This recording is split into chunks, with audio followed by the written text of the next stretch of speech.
Hey, my Married at First Sight Australia fans. Yes, we got another episode to talk about, and yeah, it was pretty good to say the least. First, we have two new married couples on their two honeymoons, and then the plot thickens as Jesse confronts Adam over the cheating scandal, and Adam is finally forced to tell Janelle the truth. Welcome back to Romance Review TV. It's Lady T, and I got another recap for you guys. Married at First Sight Australia Season 10, Episode number 15. And without any further ado, let's break down this episode. So we're coming off of that last episode, number 14, where left us in the thick of this whole emotional admission by Claire to Jesse that she did in fact kiss Adam after weeks of denying it. And Jesse is still reeling from the news that his wife kissed another man. And then he thought back and remembered back on all the things that she told him. And boy, he called her a hypocrite. And while Claire and Jesse were en route to a happy ending, I guess it's safe to say that this situation is now a train wreck and is looking pretty grim. And even Jesse says, you know what, I think it's just pretty much fair to say we're not going to continue. And he pretty much drew a line in the sand. And he leaves Claire outside, walk back into Taylor and Hugh's wedding. And it's not long before Jesse's mind jumps to the other part of the equation, which was Janelle. Which, of course, we all know, just like he said to the cameras, that it's probably going to hit Janelle like a ton of bricks. He then decided to have a conversation with Harrison about all of this, which I don't know why. But Harrison seemed really excited to find this out because that obviously means that he's not the center of attention. And he even said he and Jesse are even not that close. But it was nice for him to be able to be that listening ear for him. Sure, Harrison. It flipped us from the wedding back to the apartments where Jesse now decides to confront Adam.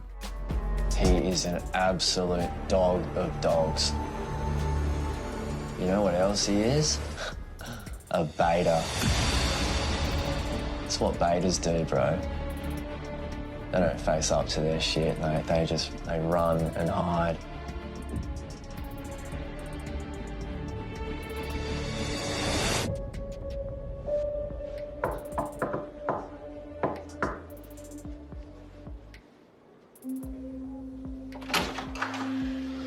What's going on? What's happening? I think you better come with me, bro. What? Okay, let me get some shoes. Grab some bowls while you're at it, bro. So now we're in the hallway, and like a police officer taking a suspect to an interview room, Jesse escorts Adam to his apartment, where Jesse starts with the whole good cop approach to Adam's informal interrogation and tells him, I need you to get company. Why do you think you're here? And then they go back and forth and look like Adam plays the fool and then think it's time to leave. Yeah. Yeah. Why do you think I pulled you in here? I'm keen to find out. You got no idea? You just no pulled me from my room, so what are you calling me for? Yeah, you can't think of any reason. Are you going to beat around the bush, or are you going to tell me why I'm here? No, I'm giving you an opportunity to own up to it. Okay.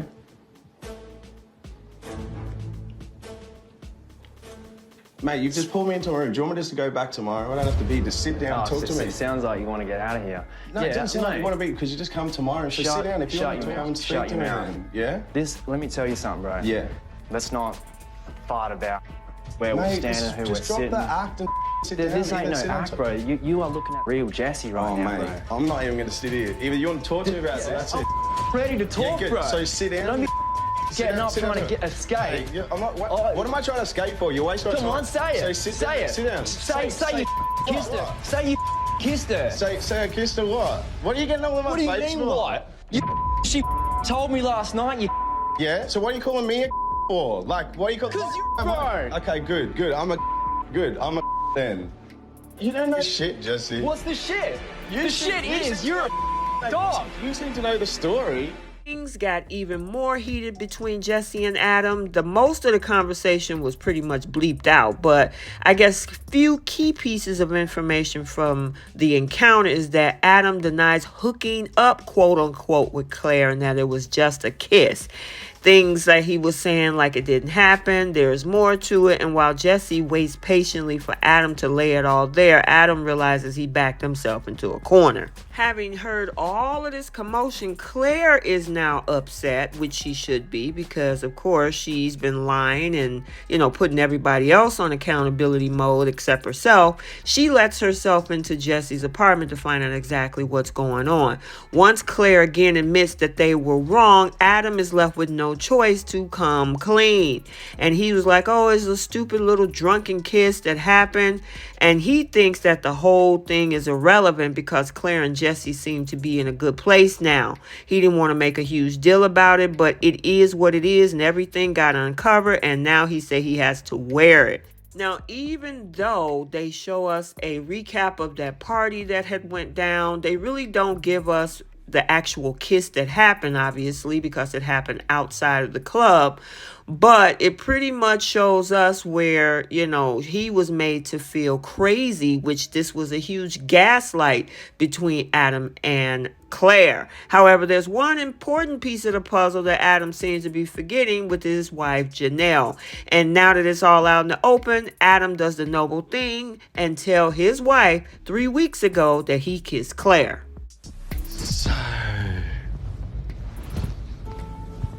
So on that night out that we all went out and got smashed, me and, that's why when Jesse came through, right, he was like acting like I knew he had reason to need a kick off. That's why I wasn't on the phone to her and all that sort of stuff was true, but I didn't throw him or rip him a new one for what he did because I could see where it was coming from. So to me, it was absolutely nothing. Me and Claire had a little kiss downstairs. And I'm saying here right now, he was having he's pinning it on me like it was all me, like it 100% wasn't. He takes two to tango, I'm not gonna lie about that. We were blind, we were smashed, and it just kind of happened. We were vibing, off the back of this big fight that we had. I know it's going to sound like a bit of an excuse, but we weren't in the best place. That's not an excuse, but, they weren't in a good place at all either. I can only own up for what I've done. I don't even know what her intentions were and all of that. But to me, it was absolutely nothing. And, it's not like we've been trying to sneak around and catch up or we want to be in the experiment together or anything like that. That's just, yeah. Weren't we in a good place during then, though? Well, I'm just telling you right now that I'm telling you, that's where I felt. Yeah,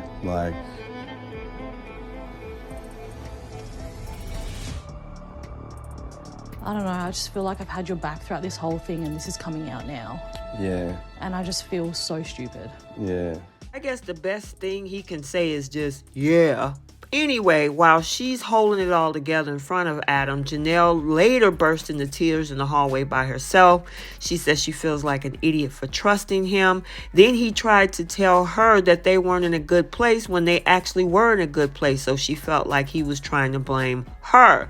And this caught her all off guard. She felt numb in the process. The first person Janelle runs to is Jesse, and the two bond over being collateral damage of Adam and Claire's mistakes. And yeah, they plan to roast him at that dinner party. Jesse plans to really roast him at that dinner party, and that he's not coming out of this unscathed. And Jesse was smiling ear to ear, gladly finally having an ally.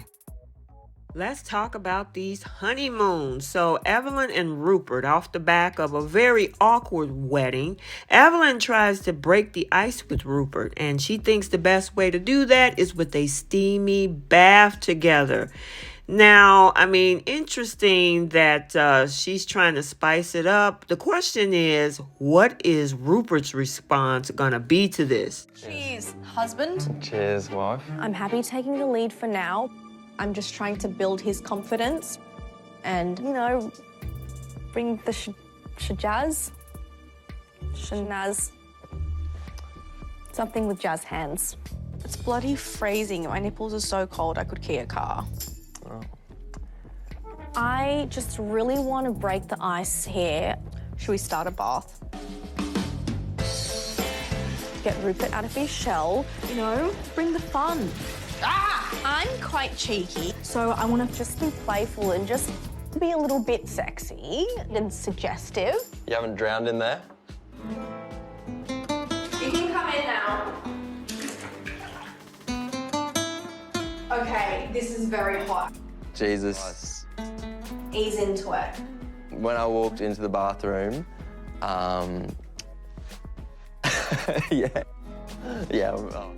I took my breath away. She is something else. Cheers. Cheers. Oh, honeymoon.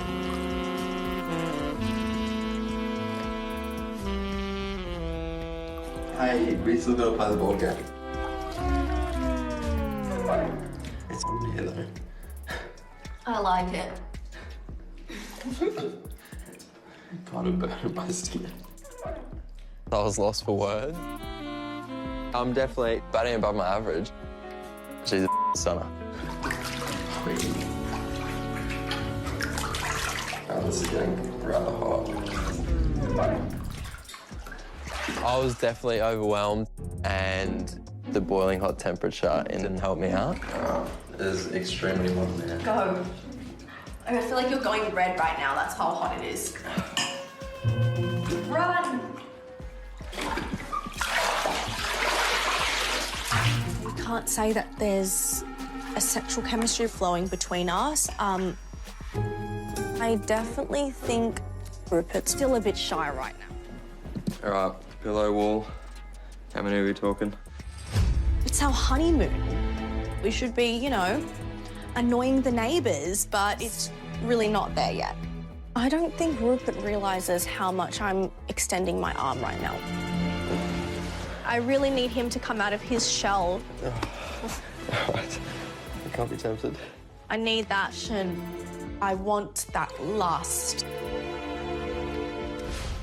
Yeah, turning red and burning skin is not sexy or fun at all. However, he did try to make up by giving her a little sensual massage. Even though he was kind of quirky with it, she still liked the fact and gave him an A for effort. Hope is not lost, though, because the honesty box arrives and Evelyn is positive it's going to bring the two of them closer. Now, while at first Rupert almost faint when Evelyn utters the word orgasm while answering one of the questions, he eventually opens up to his new wife. A little bit, but you've never told me why I made you nervous. You're gorgeous. Well, it's very cliche, but like, I think you're very sexy. Thank you. Okay, Rupert, that's all she wanted to hear. The fact that, you know, she was the one making him nervous and you thought that she's gorgeous and very sexy. And he even said that he could see himself being compatible with her. Even though it's a small step, it's enough for Evelyn. And she even said now that she knows that she makes him nervous, it's all beginning to make sense to her. Now, on the opposite side of this is Taylor and Hugo's honeymoon. Now, sleeping arrangements is definitely an awkward subject for married couples who are strangers. And many of them, as we've seen, settle for a pillow wall for the first few nights together, but that's not good enough for Taylor. Taylor suggests that the couch is a perfect fit for Hugo and even proposes that he sleep on the floor. Now, Hugo submits to Taylor's demand and ends up sleeping and making camp on a windowsill. Yeah, that ain't cool. It's not cool at all. Why is she even here? Things go from bad to worse when they actually had a game where they made a bet. And originally she said that he was going to sleep through the honeymoon if he loses. But then she turned around and said for the rest of the experiment. Yeah, she flipped the script on him. I think we'll bet sleeping arrangements. We're going to bet sleeping arrangements. Yep. So, Big call. You're putting the bet on the line. yeah. So if I win, Yeah. I get the big bet. Yeah. You're on the couch. Game on, baby. Game on. Yeah. I slept on a windowsill Last night, Not gonna lie, didn't get much sleep. I missed it. So, I really need the bed tonight. I can't look. Did I miss? Because I'm so competitive. Okay. I cannot let Hugo beat me. Just be patient, Taylor. With Taylor's offence in full swing, all she has to do is hit the final peg, and the bed is hers for tonight. So much is on the line.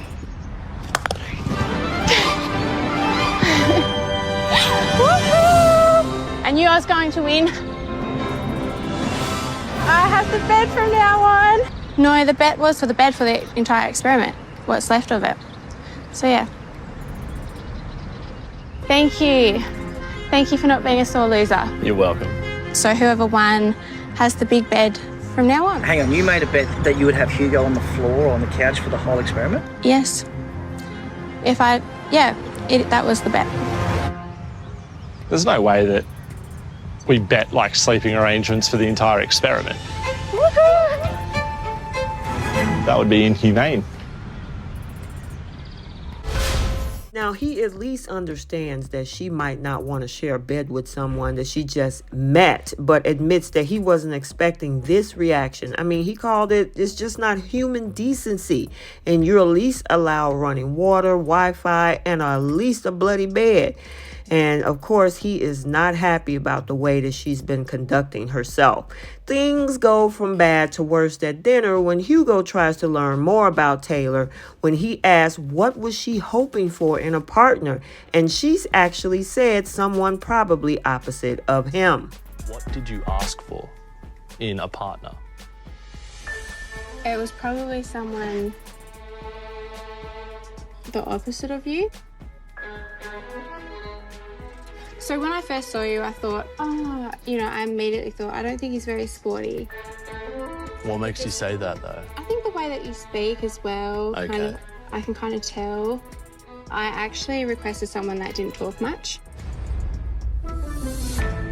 A bit of a man's man. What does a man's man look like to you?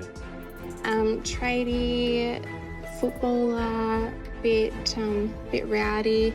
Likes to drink beer only, I guess. That's definitely my type of guy.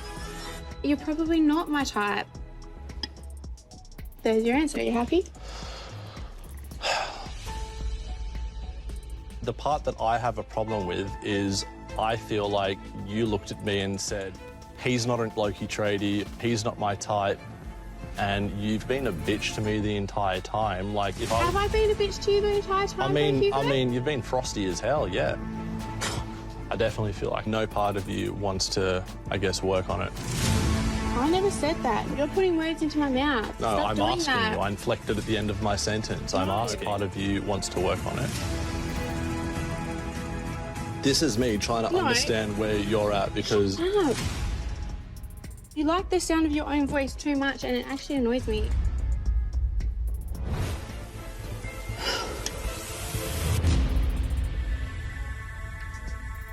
You pissed me off a little bit on that one. And after saying that Hugo is making all these things up and said that she does want to try, she then tells Hugo to shut up and how he must like the sound of his own voice too much and is annoying her. Now, the crazy thing is that if that was on the flip side, it would be disrespectful and low-key abusive, but she's okay to tell him to shut up. Yeah, I don't even understand why she's here. If you don't want to be in a bed with somebody after a period of time and then you're married to this person sight unseen, why are you here, Taylor? Why are you here? Okay, so let's get the conversation started down in the comment section. What do you think about this whole situation between Jesse, Janelle, Adam, and Claire? Do you think these two couples' relationships can be rectified, or is it officially over? And what about our two honeymooners? Do you think Rupert and Evelyn are making strides? And what is the situation with Taylor and Hugo? Let me know your thoughts. So I hope you enjoyed this recap. Stay tuned for other recaps on this channel. And until the next video, like, comment, and subscribe, and we will see you next time. Bye.